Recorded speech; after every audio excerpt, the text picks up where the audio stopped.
Jangchilar, Navoiy shaharida Gulzor degan o'sha kitob sotadigan katta bir magazin bor. U yerda ichida kamida 20 ta 30 ta odam savdo qiladi. Kitob, maktab jihozlari.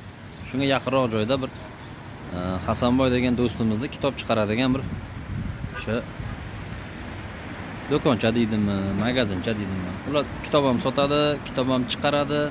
Buni qulay tomoni, telefon qilasiz, mana shu kitob chiqarib qo'ydingiz, chiqarib tayyor qilib qo'yadi.